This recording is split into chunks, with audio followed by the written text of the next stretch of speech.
My name is Jenny, and I'm a wife and mom raising 2 kids. But I used to live a more glamorous life as a TV reporter. I was on the nightly news interviewing pop stars and politicians.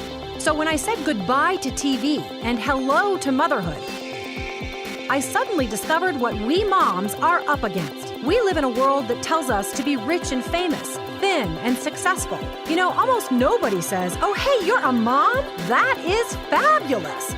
But you are fabulous, and I'm here to tell you why. It's the ChannelMom Show, celebrating you with Jenny Dean Schmidt.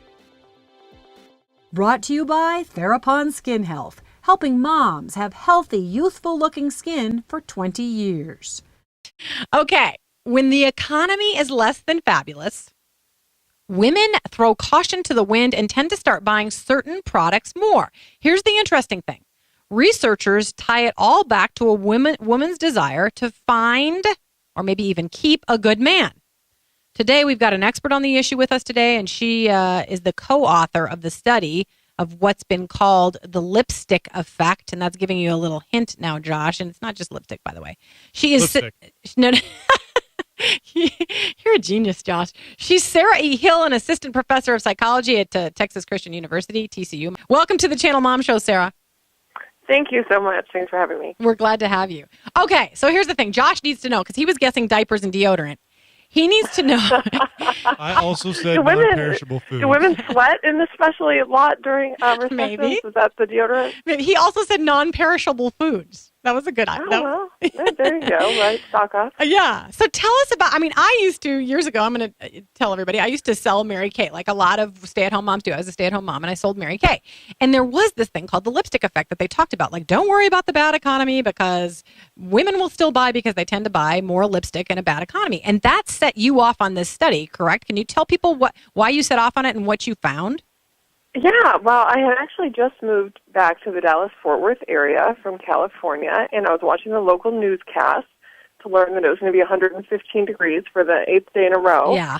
And I had saw that they were reporting that Mary Kay, which is actually a locally owned company, was doing really well, even though the economy was in the tank. This was in about 2008. And in the back of my head, I found this very interesting, this idea that women might be buying things like cosmetics during times of recession. And so I started thinking that perhaps this had something to do with the fact that during times of recession, that means that there's fewer people who have jobs. And we know, because of years of psychological research, that one of the things that women really prioritize in their choice of romantic partners is somebody who's got a steady job, like somebody who is gainfully employed and not a deadbeat, right, or not somebody who's not able to provide for her or her family. Right. And so I started thinking, well, I wonder if these changes in women's spending behavior aren't actually deeply rooted in this change in the mating landscape, right, because their mating ecology changes during times of recession. Yeah. There's fewer of these men who have good jobs and access to resources and who are able to provide for their families. So particularly for women who are looking for a romantic partner, this means that they're going to probably have to work a little bit harder because there's fewer of these guys available. So that's what got me thinking. That was how this all started. Yeah, and then you did the research and you found it to be true that women actually tend to stock up on products that can enhance their looks, things like designer jeans and lipstick. You looked at the spending patterns, and they were actually buying more of it than they would in regular times, in times when there was not a recessionary economy. Right. And that was actually exactly what we predicted, because, if you think about it, a lot of women's, and this, isn't necessarily a conscious thing, but a lot of women's attractiveness enhancement types of behaviors or things that they do to make themselves look good, it is to make them feel good, and sometimes it's to make them look better than other women. You sure? But a lot of times, especially among the college-age set, these are mostly our sample, a lot of their behaviors like that are aimed at attracting men or looking good to men, if not necessarily attracting them. So we thought, well, maybe these are the types of behaviors that women will do, and they'll amp it up during times of recession because there's actually fewer high-quality men available.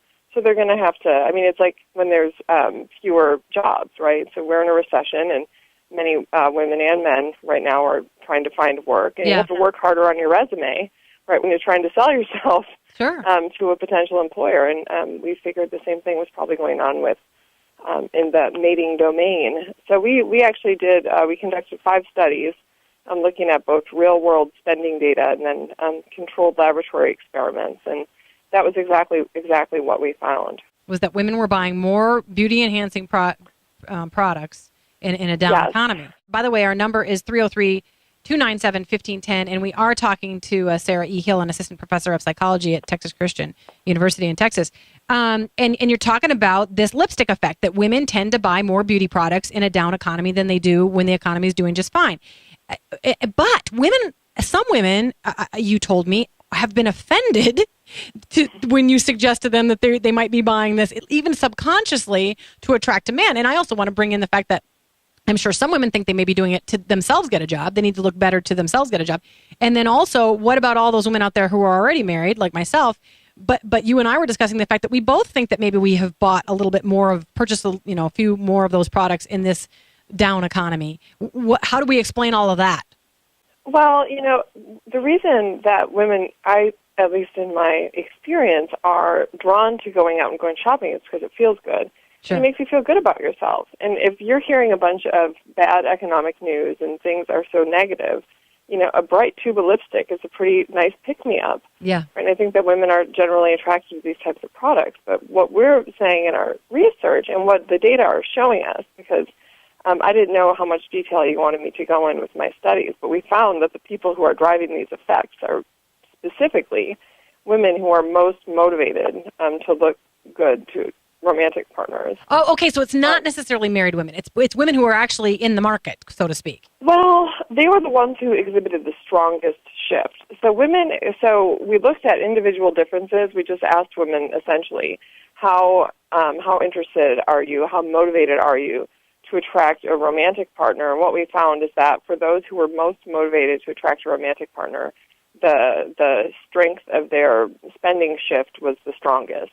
So they had the biggest change in their desire to buy beauty products, in an upward trajectory. There are individual differences. This isn't like every single woman out there in the world, right, is necessarily going to be wanting to buy beauty products during times of recession. Sure. What about the offense factor? Why were some women offended that you would suggest that they were going out and getting beauty-enhancing products because they, quote, needed a man?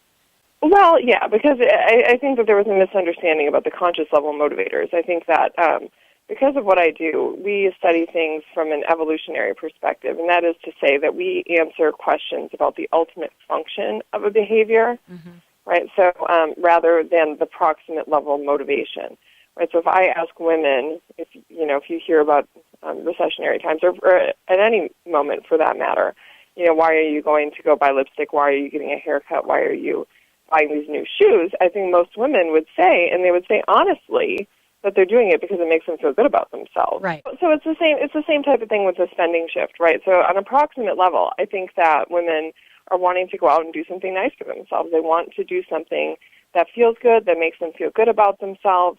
But ultimately, the types of things that they're choosing are things that would have made them more attractive to men. And this is a very functional spending shift. Sure. Right. So it's not that I'm saying that women are sitting around with bated breath during times of economic recession, when is Mr. Right going to arrive and sweep me off my feet and take me away from this mess? So I don't think that that's how most women think. Sure. Instead, they just want to do something to feel good about themselves, and ultimately, doing these very specific types of behaviors that make them feel good about themselves, is functional, right? And it would function in terms of making them more desirable to a depleted number of men who have access to resources. Right, so it's all a subconscious thing. What about this love and romance thing? I mean, this actually makes me sad, the fact that it's kind of passé, but marriage rates, as you know, are at an all-time low, and more and more people are cohabitating and saying that, marriage isn't necessary anymore. But I would suggest that strangely, that if indeed this lipstick effect is still kicking in times of recession, that deep down people do still desire marriage and companionship and family because subconsciously they're working toward that. What would you say about that as a psychologist? Oh, that's really interesting. Yeah, no, I think that there's probably something to that. So, human beings, I think that we're wired for pair bonding, right? So even if it's not marriage defined in the traditional sense of, going to a courthouse or going to a church and having somebody wed you, but being in long-term committed relationships, that's something that we're kind of hardwired to want to do. So I do think that even though, there's this idea, well, it's not even just an idea, it's a fact. It's right? a trend, People aren't getting married like they used to. And but I think that most people still want, nice long-term committed relationships. Even men, even I know men get a bad rap for, wanting to, because they tend to play the field more than women do. But I think that ultimately, people need to have meaningful relationships, and for a lot of people, that means these long-term stable pair bonds. Sure. I actually heard a survey. A girlfriend of mine was telling me about it in People, and I kind of want to go track it down so I can talk about it, that suggested that women are the ones that in greater numbers are giving up on the marriage thing. That men actually still have a desire to get married, but that when polled, it's more women that have said, I don't need it anymore. And my guess is part of that's because economically things have changed for them, and they're more likely to be able to, quote unquote, provide for themselves. So they don't see the need for a man anymore. Now, by the way, all of this makes me sad. I'm very much a traditionalist. I believe totally in marriage. I'm not one of those people that thinks cohabitation is a beautiful thing, but it's not that I judge people, but I like marriage, and I think that we should be proponents of it. So 1 minute left. Any comments on that? Yeah, I've actually, I don't know if I've got just a minute to say, because there's a lot to say there, but I think that you're absolutely right, and I think that a lot of women are opting out, and I think part of the reason is because we've got a real problem going on with men right now and boys. If you look at the breakdown of the students at my school, for example, It's like 65% female, and it's like, who wants to get married if the only person that you can marry is somebody who is shiftless and not ambitious and not going to bring anything to the table. Sure. Because women who are successful are actually pickier than women who aren't successful. Yeah, sure. Now, Josh, the man running the controls, he is not shiftless. He has a good job and a good girl. So there you go.